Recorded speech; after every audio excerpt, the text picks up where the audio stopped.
Guess what day it is? Oh, It's French Friday, it's French Friday, so grab your fries and say hooray! David French is here to play on French Friday. It's French Friday. All right, hello, welcome to the Skye Pod, brought to you by Holy Post Media. This is a special French Friday episode when I'm joined by David French. Hi, David.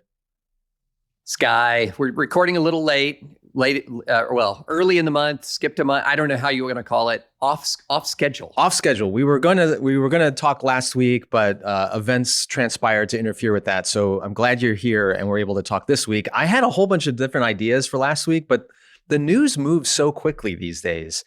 There's 10 new things that have popped up, and so I want to begin by talking about something that was on my old list. This isn't like a brand new story, but it's something that is a lot of our listeners are asking me about. It's relevant to you and I. We're both now in Chicago. We see this every day.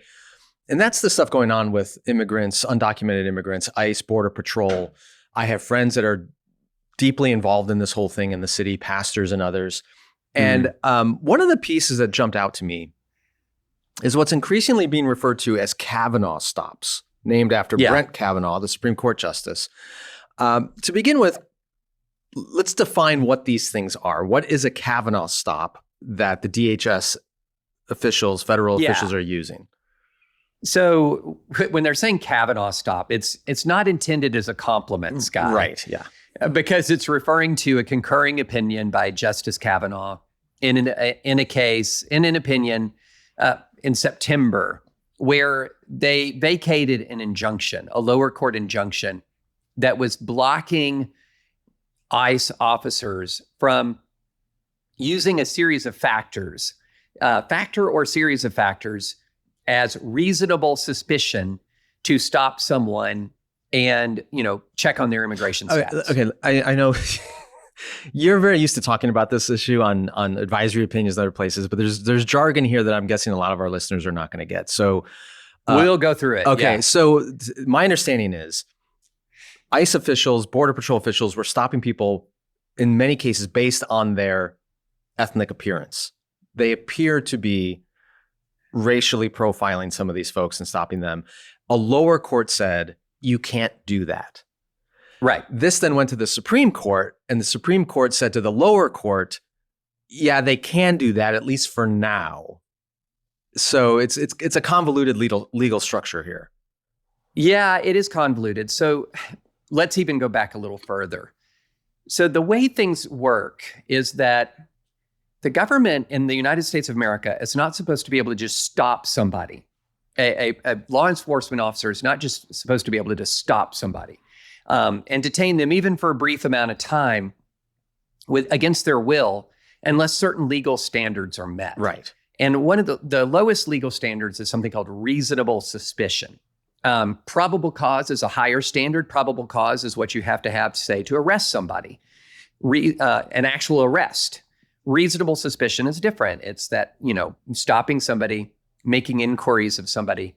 And so that's a very low level. There's not a lot historically you have to do to show a reasonable suspicion standard. So let's just get that out there right now. So let me give you a hypothetical unrelated to this. If a signal goes out to the Wheaton Police Department here where I live that says we have reason to believe that a robbery suspect is driving a white Honda Civic, right? And I'm driving a white Honda Civic, and they pull me over. They're doing that because they have reasonable suspicion that I might be that robber, even if I'm not the robber. Right. They wouldn't be in trouble for stopping me.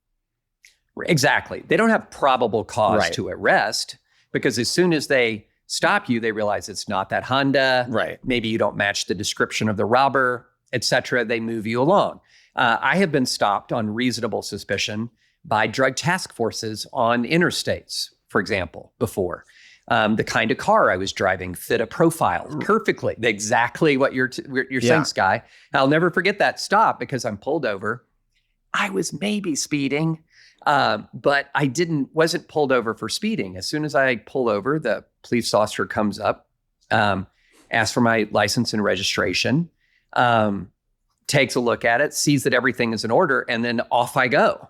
It was This was not a traffic stop. This was more like a reasonable suspicion drug interdiction stop. So reasonable suspicion is a lower standard than probable cause. So I think that's one thing that's important for people to realize. Also, I think it's important for people to realize is that ICE was not telling the Supreme Court that what we want to do is stop every person who's Hispanic and just because they look Hispanic. So what ICE was telling the Supreme Court was that they stop under these circumstances. And the circumstances are that the following factors or combination of factors are present. One, presence at a particular location, such as a bus stop, car wash, day labor pickup site, agricultural site, and the like.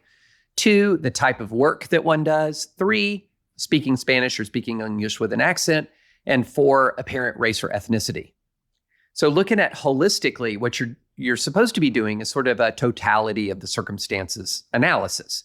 It should not be that, there's somebody who looks Hispanic. I'm going to go make sure they're here legally.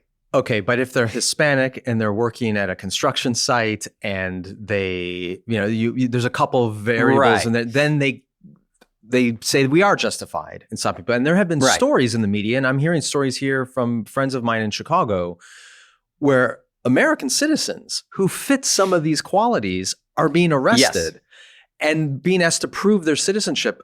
A whole lot of us don't walk around with a passport or a birth certificate. I mean, so it can take a while to prove your citizenship. In the meantime, you've been detained and arrested, and they would argue unlawfully. So let's talk about two things. Thing number one, what the administration has told the court it is doing, okay? And thing number two, what is the administration actually doing? And those two things are not always the same thing, Skye. So they're walking into the Supreme Court, saying, hey, look, this is our reasonable suspicion standard. It has all of those factors that I just ran through. And the Supreme Court's saying, we're not going to enjoin you from applying those standards for reasonable suspicion, okay? Well, then what's happening in the real world, though, is that these standards are not necessarily being applied. Remember, this is a reasonable suspicion standard, not a probable cause standard. So they're using a reasonable suspicion standard. They're using these factors to actually arrest people. Right. That's not what it's supposed to be done. So this is a very consistent pattern right now with the Trump administration, is they're walking into court and they're making an argument in court that sounds reasonable, that sounds rational. They're providing evidence, what sometimes appears to be strong evidence to back up their claims. But then when you see the real world happenings, a lot of this just starts to fall apart completely, that they are not behaving in the way that they have told the court they're behaving. Okay, but I'm rarely taking the side of the Trump administration on these things, but based on what the courts have ruled, and Brett Kavanaugh's concurrence is where we get this term from, the Kavanaugh Stops, because he kind of explains why they're allowing agents to do this. If they are following the instruction and they are only stopping people who meet multiple factors, and one of which might be their ethnic appearance or the language spoken or whatever, what's the solution? Does it mean that every one of us who might not look ethnically Anglo or maybe African American, or some, as I jokingly refer to myself, ethnically ambiguous, do we all have to walk around everywhere we go with proof of citizenship in order to avoid being detained? Because, well, in theory, no. Again, we have to constantly be talking about the in theory versus in fact. But that's my point. So, it's one thing for you to get pulled over because you're driving a truck that looks exactly like something that was involved in a crime. They can quickly assess, oh, that's not you, off you go. But how do you prove, no, I am a citizen, don't detain me? Well, this is a real problem, Skye, because if you're listening, if you're seeing or listening to some of the testimony you're going to see, there are people who are producing actual real IDs, the ID that allows you to fly, the ID where you're establishing your legal residency without equivocation. And some of these ICE guys are saying, looks fake to me. Exactly. Or people are and so the problem you have is that the system as we have right now, the way things are set up right now, is inadequate to deal with this abuse. Okay? The way we deal with this kind of abuse in criminal law is pretty simple. So, for example, in a criminal law context, if you are being detained for prosecution criminally, if you're being arrested for prosecution criminally, and they do so in violation of probable cause standards, or they detain you in violation of reasonable suspicion standards, you have a remedy. And the remedy is the exclusionary rule. In other words, you can have that evidence obtained through the unlawful stop excluded. In some circumstances, if it's a state agency that is detaining you, if it's a state police officer or local police officer, you may even have a claim for damages if they have violated your constitutional rights in a way that's clearly established, where there's no qualified immunity. It's a little tougher to get in the federal government context. But so in the most circumstances, you have a remedy there. It's the exclusionary rule, claim for damages, et cetera. It's very rare for courts to enter big sweeping injunctions to prohibit law enforcement from engaging in activity that from using reasonable suspicion standards, from using probable cause standards. The remedy is often seen to be more individual. In other words, that if I individually have my rights violated. The problem you have here, though, Skye, is what's happening is often at large scale.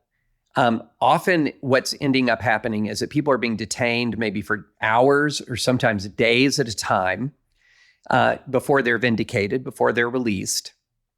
And there isn't really a mechanism for them to get any real redress. It's very, very difficult for them to get any damages from the federal government. Right. What are they going to do? Hire an attorney and file a suit and go through all the expense and the hassle? In the meantime, they may have lost their job because they've been gone for a couple of days because they were detained by ICE unfairly. I mean, there's all kinds of practical impediments to this. And yes. And beyond all that, I mean, most people listening to this probably aren't worried about being stopped by ICE on the street and having to prove their citizenship. But do we want to live in a society where a significant amount of the population has to constantly be worried about being detained if they don't have proof of citizenship that is sufficiently valid that someone couldn't question whether it's I mean, it's not. This isn't Eastern Europe in the Cold War, right? This is not a Soviet bloc reality. This is America. An incredibly high percentage of our country, both citizens and legal residents, non-citizen legal residents, fit some of these categories. Yeah. They speak Spanish or speak English with an accent. They have an apparent Hispanic race or ethnicity. And so, yeah, you're correct, Skye. I mean, this is creating a situation where a significant portion of the American population now has to sit there and worry if I've got to be able to produce papers sufficient to satisfy some random ICE agent who is under strict quotas and being told and browbeaten into them that they have to deport more. And then they're also being turned against these communities to such an extent that they're extremely hostile and extremely aggressive. And then also they're wearing masks. I mean, this is incredibly intimidating. This is a masked law enforcement agency that is conducting sweeps through American communities. And look, I think, honestly, Skye, that what Kavanaugh thought he was approving is very different from what is happening. And this is something that is an emerging issue in courts with the Trump administration. Courts are now wise to the fact that this administration is not telling the truth. It is not giving them the true story here. So I suspect, Skye, this is my own assessment, that over time, what you're going to be dealing with is less and less and less judicial patience with the administration, less and less willingness to give the administration the benefit of the doubt. There's a legal concept called the presumption of regularity, that through decades of Department of Justice legal practice, where the Department of Justice, not always, but tends to practice at the highest levels of professionalism and ethics, have created an almost de facto system where courts will give the benefit of the doubt to assertions of fact or truth by the government. And I think that's going to go away, and it's going to go away pretty quickly. So when I read this, I mean, look, I think Yeah, these are reasonable suspicion standards. If all you're doing is checking ID and somebody's moving on, that's a very minimal intrusion. But in reality, these standards are not being followed. The ID checks are not being sufficient. And what's actually happening isn't a temporary stop, but actual arrest in many cases. Two things. One, I hope you're correct that the courts are exhausted with the misrepresentation that the Trump administration is giving them about what they're actually doing.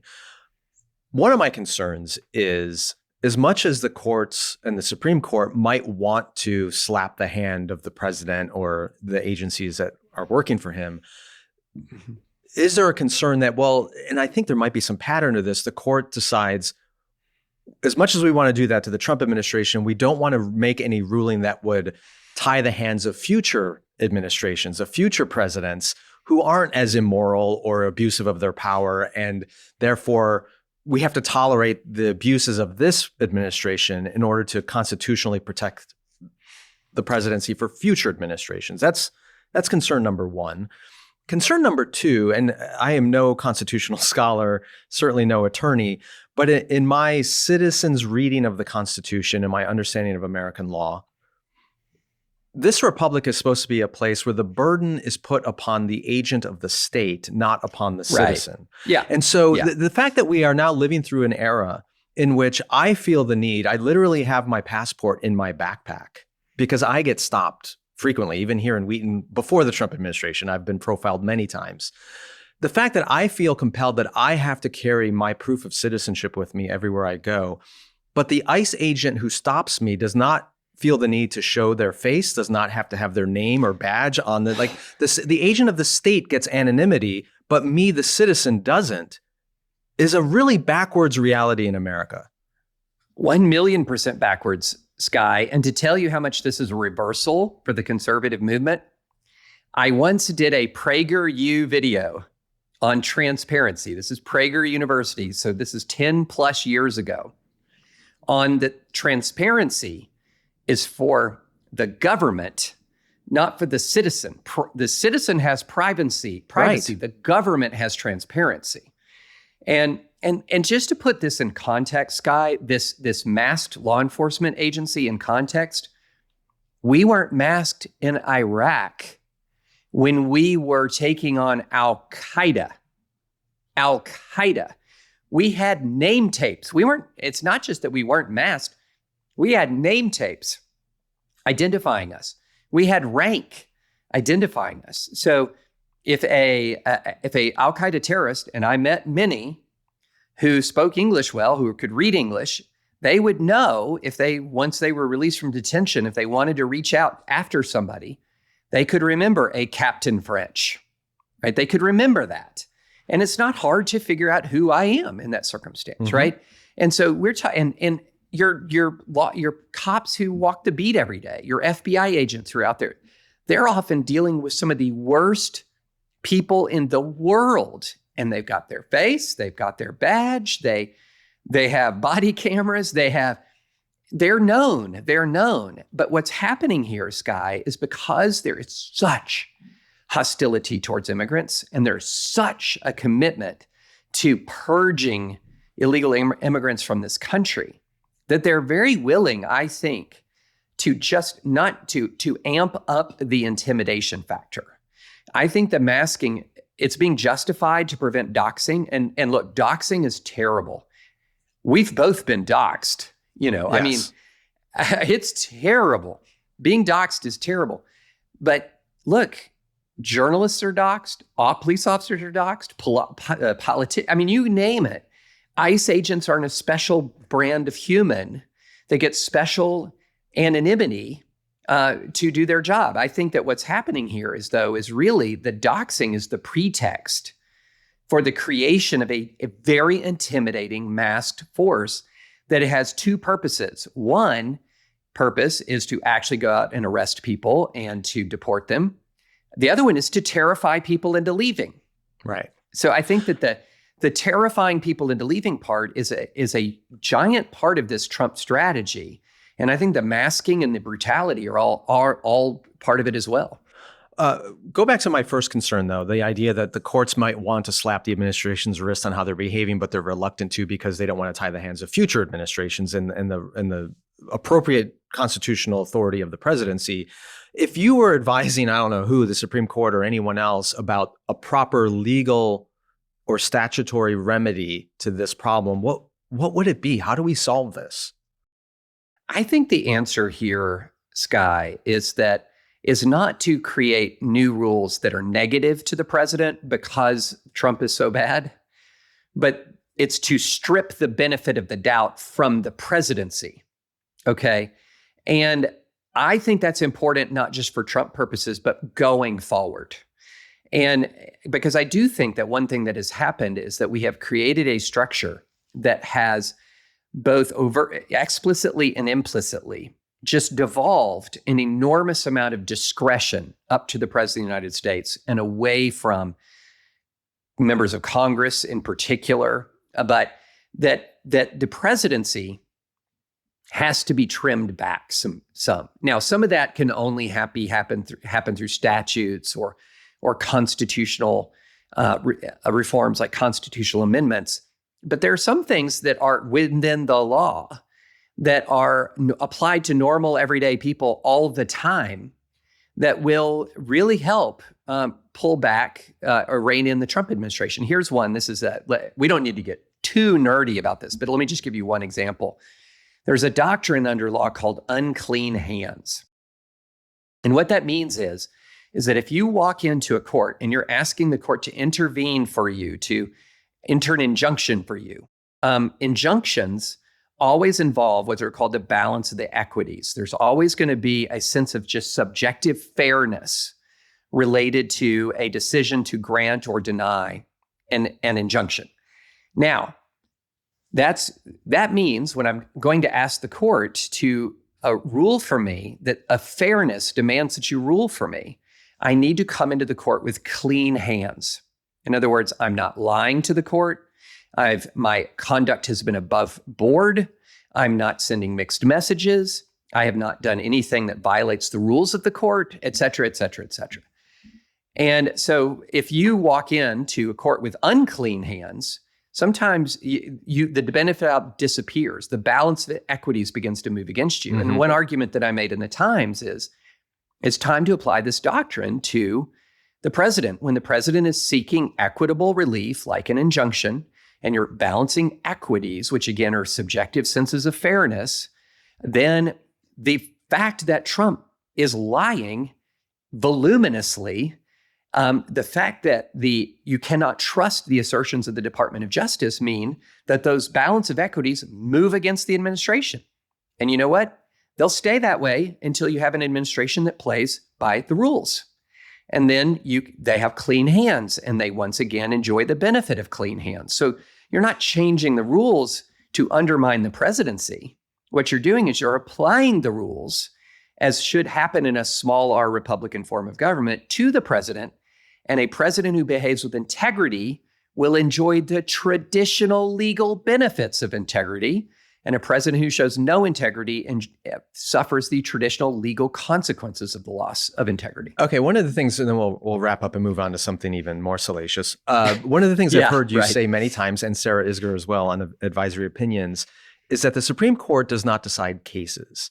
It decides questions. Questions, yeah. What you just described there with clean hands feels like a decision of a case. You have a plaintiff and a defendant, or whatever, and you're looking at who's got clean hands here or who might not. And if you don't, well, then we're not going to give you the benefit of the doubt on this. Does that apply to the president when a question comes before the Supreme Court about what the executive branch can do? Do they weigh something as case specific as the reliability and trustworthiness of the administration? Well, the way it would come up would be much more, it would not be so much along the lines of, was the administration untrustworthy here?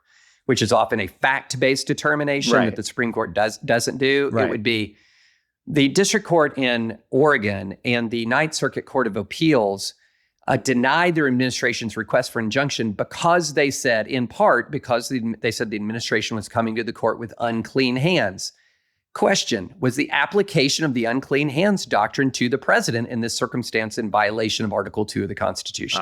That would be the way it would come up. Okay. And if one of those lower courts decided not to give the administration a benefit of the doubt because they had unclean hands, goes to the Supreme Court would just say, we're not even going to look at this because, yeah, we agree it was appropriately applied, and off we go. I mean, unless there's, 4 justices would have to say we want to hear it to get it all the way 4 up. justices would have to, exactly. Okay. Exactly. All right. Well, thank you for that schooling and we just let off with the most boring stuff, Skye. Like people are like, man, what's he going to do next? Cite statutory sections to us? I'm trying to figure out what's our way out of this. I mean, the ultimate way out of this is obviously to have a different administration and a different leadership and all that. But even then, you've created, thousands of and deputized thousands of people into these pseudo masked military forces. I don't know what happens to them. Do they just get decommissioned? Do they decide this is not a big deal? We've unleashed a monster. This is a huge issue. Yeah. This is a huge issue. So you recreate ICE as the largest law enforcement agency in the entire United States of America. You grant them impunity with masks, et cetera, to terrorize countless American citizens and lawful residents of the United States of America. And then let's say you elect President Josh Shapiro. Well, he's got a 60,000 strong, or however much it is, I don't know the exact number, heavily radicalized, masked law enforcement agency. What do you do with that? You're going to have to... What do you do with all the people, whether rightfully or unrightfully, who've been detained?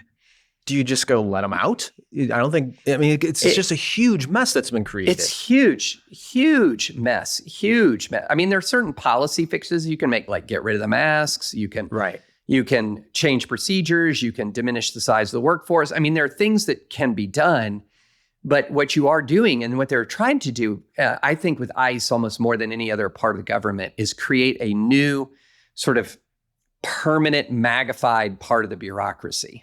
Is what they're trying to do. So it's not, what they're wanting to do isn't so much end the deep state as change the deep state. Well, yeah, that makes you think, if you could rewind to January 6th, 2021, imagine if Trump had this ICE force.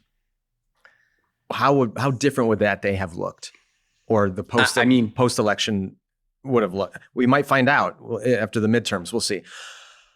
Okay, let's move on to another story that's been in the news a lot and kind of has different permutations. And I don't know what to call it exactly, except it feels like there is a lot of Nazi flirtation going on the right. Maybe it's more than flirtation. Way more than that. Yeah. The first story that came out, I forget how long ago now, was there was a leak of a group chat of young Republican National Federation officials. And despite their title, these young Republicans were mostly between the ages of 24 and 35. So we're not talking about... These were grown men. These are not children, teenagers, or even college students. These are grown men. And the group chat had thousands and thousands of messages in it. I don't know entirely how many people were a part of it, but it was pretty awful. So in the group chat were statements about loving Hitler. And it's clear that a lot of this is done in jest, but it's really grotesque. So I love Hitler. Everyone that votes no on this particular thing should be sent to a gas chamber. There's incredibly racist remarks about African Americans. The N-word is thrown around casually all over the place. There's praising of slavery. There's jokes about rape and sexual violence. There's jesting that Americans of Indian descent don't bathe properly. It just goes on and on and on. But what stood out to a lot of people was the Nazi rhetoric in a lot of this. And then more recently, Tucker Carlson, formerly from Fox News, now doing his own independent online news stuff, did an interview with Nick Fuentes. A lot of people hopefully don't know who this clown is, but Nick Fuentes had dinner with Donald Trump some years ago. He was in some ways a foil to Charlie Kirk, even though they were both on the right. Charlie tried to hold up some Christian ideals and values and things like that. But Nick Fuentes is an unashamed pro-Nazi fan of Adolf Hitler. He said, I'm a fan of Adolf Hitler. So he's interviewed by Tucker Carlson, which gives him even more platform and credibility. And in his interview with Carlson, he said all kinds of outrageous things. And Carlson's taken a lot of heat because he really didn't push back much at all. Yeah. He talked about how too much of America is in the hands of what he described as organized Jewry. He said he was a fan of Joseph Stalin. And that, I mean, how does that not warrant a further questioning by Carlson? Can we pause on that for a second? Yeah. He loves Hitler and he's a fan of Joseph Stalin. I love the way that, who was it? Was it Rod Dreher called that a one-man Molotov-Ribbentrop pact? That, anyway, sorry, go ahead. Yeah, I mean, what do those two figures have? I mean, they were at war against one another, right? Stalin was an ally of ours during World War II. They were mortal enemies. They're mortal enemies. So what do they share in common? They were both very efficient at exterminating their enemies in mass, right? So he likes Joseph Stalin. He said that he thinks the Holocaust is exaggerated. And he says, when we take power, and he specifies Jews and non-Christians need to be given the death penalty. Okay, then last bit of fact before we open up the conversation here. In response to this, the president of the Heritage Foundation, Kevin Roberts, for those of you who forgot, Heritage Foundation was the lead authors of the Project 2025 manual that is now governing a lot of the Trump administration's work. The president of the Heritage Foundation came out to defend Tucker Carlson and is now facing a bunch of blowback from his own ranks saying, hey, look, enough's enough. Like, we can't be defending defenders of Nazis. Like, this is insane. Okay. Taking a step back from all of that, what the hell is going on the MAGA right with this sense that people who espouse pro-Nazi and pro-Stalinist ideas are now completely acceptable? So I thought you were going to say, what the heck is going on with the backlash against Kevin Roberts? Because the acceptance of this kind of behavior has been going on for 10 years, Skye. Yeah, but don't you think it's getting more and more altitude? Oh, steadily increasing. Yeah. Steadily increasing. It's always been there in the dark web and stuff, and it's kind of popped up, and then when Twitter changed all of it. No. Much more prominent than that. Much more prominent. But the president of the Heritage Foundation and Tucker Carlson are now thinking it's totally fine? 3 years ago, the former president, not of the Heritage Foundation, not a popular podcaster, of the United States, Donald Trump, met with Nick Fuentes. Okay. With minimal blowback. Okay. Yes. Minimal. Fair. Okay. But I for some reason, Donald Trump is in his own category, and I don't know exactly why, but I feel like even some of his supporters and fans know he's not very bright. And they give him a pass on all this stuff. And he came out, so I didn't really know who Nick Fuentes was. I didn't know what his views were. He said that recently about somebody he gave a pardon to.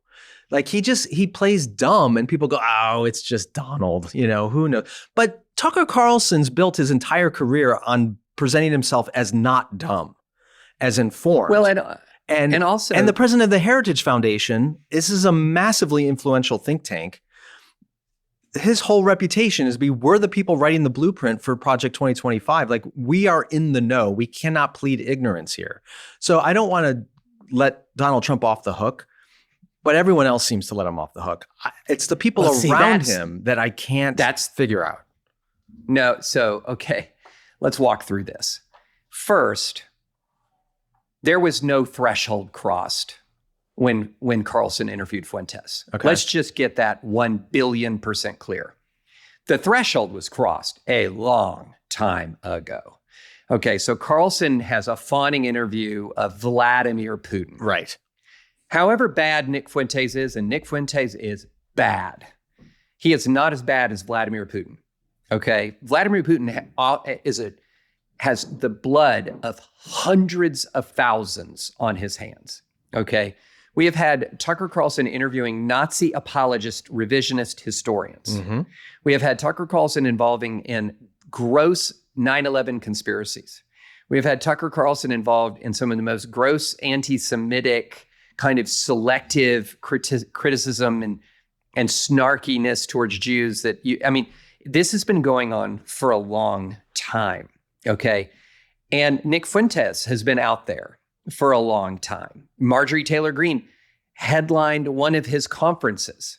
When Marjorie Taylor Greene headlined his conference in 2021, J.D. Vance was asked to disavow her And he was like, no, I'm not doing that. Well, his defense of the young Republican group chat is fascinating too. He basically dismissed it as, well, these are kids, these are teenagers, and they shouldn't be held responsible for dumb remarks.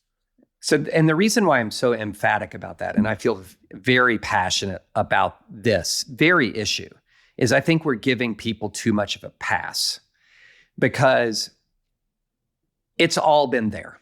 And it's all been big, and it's all been prominent for a long time. Heck, Skye, in 2023, 2 years ago, I wrote a piece about the lost boys of the American right, where I pointed out a group text scandal after group text scandal. There was an advisor on the DeSantis campaign that was fired after posting a video that contained the Nazi Sonnenrad symbol and fascist image. I mean, this has been going on and on. To me, this Carlson and Fuentes is just another turn of the very same wheel. The thing that's interesting to me, Skye, more than the fact that this has been happening for 10 years and it keeps happening and growing and metastasizing, et cetera, why the blowback? So you're surprised that there's actual I'm surprised resistance and heritage at the level of resistance. Okay, I'm surprised. So what's your explanation? Why is there? So blowback? I think two things are coming on. I do think there are some people for whom Fuentes is just a difference of kind. Mm-hmm. Okay, that they would look at everything that I said and they're like, "Oh, fringe. Oh, doesn't really matter. Oh, Trump didn't know who that was. Who, oh, these are just young men. Oh, rationalize. And for some people, like the Fuentes does, for intangible, maybe not even fully rational reasons, it's just like, okay, enough, right? And if it wasn't Fuentes, it might be something else. Okay, so I do think that there are for some people that. But there's also something else going on, and that is a lot of people, when Trump rose, that there are a couple of ways that they responded to that. One is they just sort of threw all of the standards out the window. The greater enemy is the left. Cruelty in the defense of conservatism is no vice. Decency in response to your opponents is no virtue. And they just went all in on this. But there's also another group of people who realized very quickly that there was just no way to be in this coalition and attack Donald Trump. Look at what happened to everybody who attacked Donald Trump. Look at them. They're out. They have no influence. They have no careers. They're hounded everywhere they go in the conservative world. I don't want that. I have no influence if I do that. And so they say, okay, I'm going to give Donald Trump a pass. Maybe they don't like it. Maybe they're not happy about it. But I'm going to hold standards for everybody else. And with the hope that once this moment ends, and it will end, that they'll have kept the candle burning ideologically. They'll have kept the candle burning from an integrity and character standpoint. And they'll be able to have a GOP, maybe not completely unchanged from pre-Trump. No one's arguing that anymore, but a GOP that still has a recognizable moral core. And I think that what's happening now is that there are a lot of people who have that view who are now realizing that they're losing, that what used to be fringe is now mainstream, and what was mainstream is now fringe. And if there's any moment at any point where they're going to have an opportunity to change this momentum, to arrest this slide, it might be now. And it is, I also think it's rooted in, you've already seen some early stirrings of this, like the dispute over Epstein. Now notice how that tore apart the MAGA world for a hot minute. Mm-hmm. Now again, left Trump largely untouched. Very few people would go after Trump, but they'd go after Patel and they'd go after Bondi, right? And it was a huge fight. This is another iteration, in my view, of the same thing.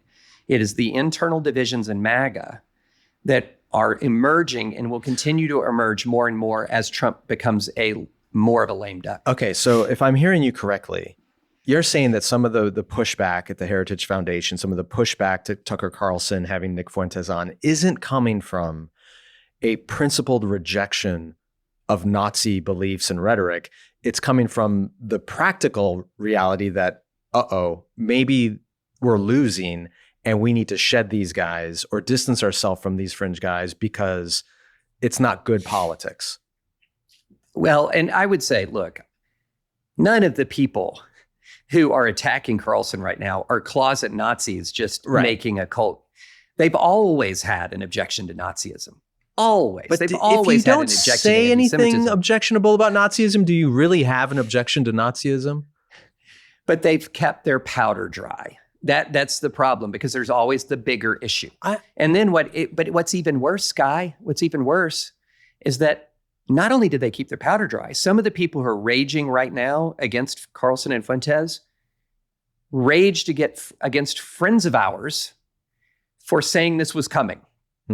Like, raged against us, right? Raged against us. That the argument that we were making, that the GOP was on this path that it is so clearly on. And now, and they successfully pushed a lot of us way out of the conversation. And not only that, they then replaced us by saying, you really should listen to Tucker. And then now it's very hard for them to say, no, don't listen to Tucker anymore. We're going to make the same critique that we've banished people from making for 10 years. Yeah, I just, okay. As a child of the 80s, I was born in 76. A lot of my childhood was the 80s. The villains in like every single 80s movie were the Nazis. I mean, Indiana Jones they're always not, even Star Wars, they're basically Nazis. They're space Nazis is what they are. And so it's incredible to me that there's a movement in this country that doesn't recognize Hitler and the Nazis as universally bad, that has tolerated that presence. The same movement that will criticize you or me or some of our colleagues for saying such horrible things like even undocumented citizens should have human rights. We'll get destroyed for making that kind of a comment from people who don't see the moral depravity of Hitler and Nazism. And so whether it's Tucker Carlson or anyone else who's flirting with this stuff, I have written off those people as a source of any kind of moral voice. They've completely lost it in my mind. So the fact that some people are now finally, after 10 years, to use your words, who've kept their powder dry, are willing to speak up, I'm sorry. It's too late. Like, it is way too late. I'm going to try to hold two thoughts at once, Skye. Here's thought number one. A lot of this is on you guys. You are madder at us for saying that there is a Nazi problem than you are mad at the Nazi problem. I mean, that's the, you're madder at the people identified the Nazi problem than you are at the problem itself. And then it should come as no surprise that when you're suppressing and mocking and deriding the very people who say there's a problem, guess what? You're going to allow it to grow. To use a medical analogy, if somebody comes in and says that, I think that there's a tumor growing inside me, and you go, well, I'm not pro-tumor, but I'm definitely anti-Chicken Little about tumors, right? And you're just crying wolf. This is Chicken Little. No, it's there. No, you're crying wolf. No, it's there. And then it's there. And then they finally acknowledge it when it's stage 4. Then, yeah, I think it's appropriate to say a lot of this is on you guys. But at the same time, once they acknowledge it and once they act, then also we should be going, let's go get them. Let's get them. Because the stakes are way too high to just sort of say, well, you should have been there before. And because you weren't there before, good luck. Yeah. No, I think the stakes are just too high. I maybe the comparison is like, how in altar calls, I've never seen a church when somebody's coming down the altar that someone smacks the person on the way to the altar with a rolled up church bulletin saying, why didn't you do this 5 months ago? Right? Maybe they should have. Of course they should have, right? But they're there now. They're there now, and they're leveling both barrels at Nazism and anti-Semitism. And I'm just, if you're going to level both barrels at Nazis, I'm team you. Okay. To that degree, yeah. If someone is repenting, having not said anything for the last 10 years, and now they're finally speaking up, I agree. I'm glad they're speaking up. But that doesn't mean, if they're doing it because they're trying to revive their movement or to gain moral credibility for the future, I'm sorry. I'm not there to follow you. You've shown me you do not have the moral compass to lead this country, let alone, a classroom at that point.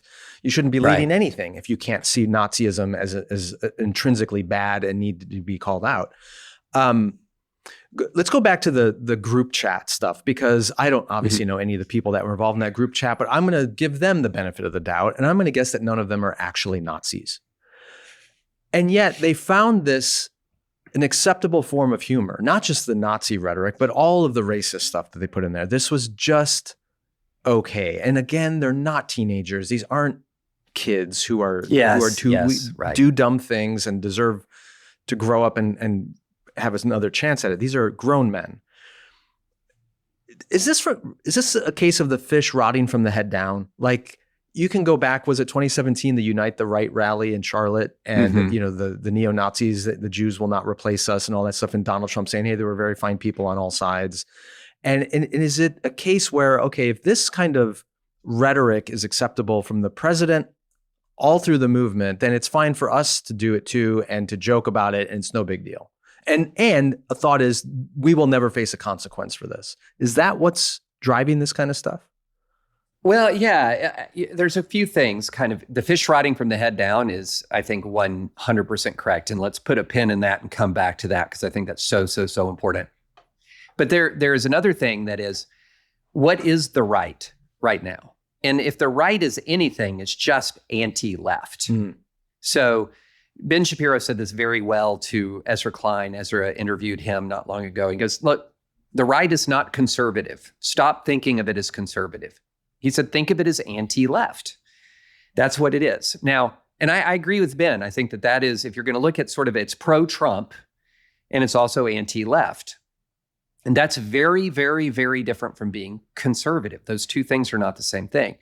So if you're in an instinctively oppositional stance towards your opponent, what they care about, you don't care about. What they hate, you love. Like, and if the left is centering itself around, say, anti-racism, anti-fascism, et cetera. Now, the traditional conservative critique is, wait, you don't own the anti-fascist lane. You don't own the anti-racist lane. We're against fascism. We're against racism. But the more effective way to be against fascism and racism is this, right? Right. We don't say, well, the left is against racism and fascism. Racism and fascism suddenly seem more interesting. But that's kind of the way that these things have gone. It's so instinctively oppositional. Yeah. And also, this is the fish rotting from the head down, cruel, that it's going to be drawn to exactly this kind of conduct. It's as predictable as night following day. And going back to the fish rotting from the head down, I'll just say something that until roughly November 2016, I don't know of a single evangelical who would disagree with. And that is leaders. The character of the leader defines the character of the movement. I don't know who would disagree with that. I think the Southern Baptists passed a resolution about that some years ago when it came to politics and political leaders. Yeah. Yeah. So if you take a position that I'm going to try to preserve the character of the movement while sacrificing any commitment to character on the part of the leader of the movement, you're going to lose that 100 times out of 100. And that's the fundamental miscalculation that a lot of people made in staying with Trump. A lot of them thought, I can preserve something virtuous and good. I can do this. Some remaining decency and virtue. I can do this. Without impacting Trump. Now, that doesn't mean that they can't preserve any decency. Sure, absolutely you can. You can create islands of sanity, for example, in a sea of madness. You can create islands of sanity, but the sea is still going to be the sea because of who the leader is. And so this sort of bargain that people made where they thought they could abandon the movement leadership to very cruel, amoral man, with a depraved man, really, and then believe that the movement as a whole could maintain its hold in connection to integrity and virtue through the strength of lesser figures trying to keep that alive. That's just, it's impossible. It was never going to work. Yeah. Okay, in the minutes we have left, that's a good transition into a final topic I want to cover, and that is the future, not just of the Republican Party or the movement on the right, but also the Democratic Party. So, as we mentioned at the beginning, we couldn't record last week. We're recording this on Friday, November 7th. let's start with the Republican Party, since that's what we've been talking about. Trump's not going to be around forever, but his fingerprints are going to linger on this party and this movement. I don't know if you saw it, but there's this photograph that came out from the Oval Office yesterday of somebody who had a medical emergency, I think collapsed in the Oval Office. And everyone in the frame of the photograph is rushing over to assist the person. And the president is standing behind the Resolute desk, looking quite resolute. He's just standing there oblivious to the human need, literally right beside him. Yeah, they're elevating his legs. I mean, it's a scary whole moment thing, but it captures a lot of the way people feel about Donald Trump in a single frame. He doesn't care what's going on in the country. He doesn't care about you. He doesn't care about inflation. He doesn't care about, he's tearing down the east wing of the White House to build himself a ballroom. He's flirting with dictators and getting 747s gifted to him by, funders of Hamas and on and on. It's just like he's oblivious. But first question on that side of the aisle, do you have any thoughts now that we're a year into this presidency of what's going to come next? So first, I hesitate to predict, because if you were going to ask me 4 months ago, what's next? I would not have thought airstrikes against random alleged Venezuelan drug boats, possible invasion of Venezuela, now adding to that possible invasion of Nigeria. Like that was not on my radar screen at all. Okay, so some of that, some of this stuff can be very, very unpredictable. I mean, I would have not been shocked if there'd been airstrikes, say, in Mexico against cartels based on what he said, but the launching of this Venezuelan campaign. Now, so who knows what the future holds? But here's what I think. Here's one thing that I'm worried about. I'm worried about election integrity. And I'm worried about the use of ICE and other law enforcement assets as sort of poll watchers, poll monitors, the use of federal or an abuse of federal law enforcement and federal military assets across the United States to quote unquote monitor the election, creating deterrence for people to show up to the polls is one thing that I'm worried about. But it's funny because at some point there's no longer any need to say if Trump wins, he might ... to sort of try to raise the alarm. It's now Trump has won and he is ... And what the is he's done multiple things worth impeachment already. Multiple things. But and there's no chance that's going to happen. And there's no chance. Right. Yeah. And if there is a wave that blows us all away in its size and scope, and it would shock us all, and you actually end up with veto-proof majorities, then it would be back on the table. But until something like that has But even in that's the a best pie in the foreseeable sky. outcome in 2026 for the Democrats, that's not in the cards. They can't get that. Speaking of the Democrats, earlier this week, there were some off-cycle elections, most popularly the mayoral election in New York City. There were some other governors that were elected, the referendum in California for redistricting. And we don't have to get into all those details. The headlines are enough. It was a massive night for the Democratic Party, seen as a repudiation of the Trump administration. I'm concerned that the Democrats might just be learning the exact same lesson that they learned in 2018 and 2022, which is the country doesn't like Donald Trump, and we don't have to change anything. We're going to get swept back into power just by not being Trump. Do you see any new leadership emerging from the Democrats that would not just be an anti-Trump message, but actually take the Democratic Party into some positive new territory? I think Mamdani got way too much attention. Mm-hmm. I think he gets way too much attention. And for a very good reason. There's a good reason why I think that. In not to take anything from the way in which he worked very hard in his campaign, the way in which he was, somebody who came across, even though I really dislike almost all of the guy's policies, and I'm very worried that he's actually anti-Semitic.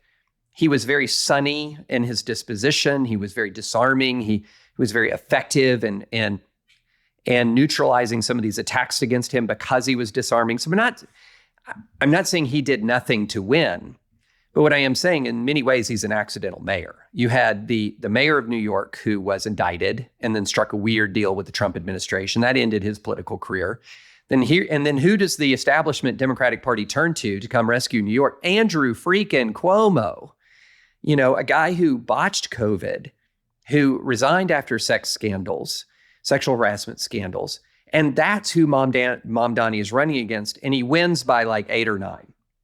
So it's important. The mayor of New York is an important office. There's no question about it. But I think it's a very, very unique one-off type of situation. Yeah, but even if you put aside those political on-the-ground realities, the fact that a democratic socialist like Mamdani and the things he's proposing turned out to be quite popular to New York voters doesn't tell me much about the Democratic Party nationally, because I don't think the primary obstacle that the Democrats are facing in much of the country, and this is going to sound strange, I don't think they're primarily economic.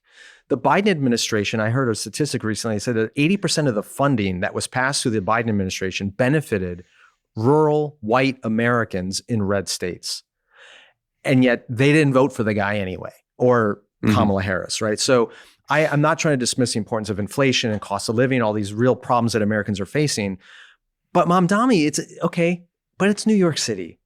That doesn't tell me anything about how they win Georgia or Arizona or Colorado. Exactly. And that's why I think we're giving way too much oxygen to the Mamdani race. Here, we should be giving him a lot more oxygen to New Jersey and Virginia. And this goes directly to your point, Skye. The candidates the Democrats selected to run in New Jersey and Virginia are not two people, Cheryl and Spanberger, who come across as hyper woke 2019 era Democrats. They are they have a strong national security background. They're squarely within they're squarely within the middle of the Democratic Party. They're not extreme left. They're not trying to build cults of personality. And this is a classic way that a political party zags away from an unpopular zeitgeist to the moment, is by selecting very different candidates than, say, a Donald Trump, or even some of the candidates who failed in the past. And so I think that the Spanberger and Cheryl victories, and not just the nature of their candidacies, but also the size of their victory, is much more instructive than Mamdani. Yeah. They both won in New Jersey and Virginia. And Virginia is blue, but it's purplish blue. And she won by 16 or so points. That's a rout. What about this theory? Maybe this is some link between Mamdani and these other races that you're talking about. I think when a lot of Americans look at the current Republican Party under Donald Trump's leadership, it's marked by 3 qualities: cruelty, incompetence, and corruption.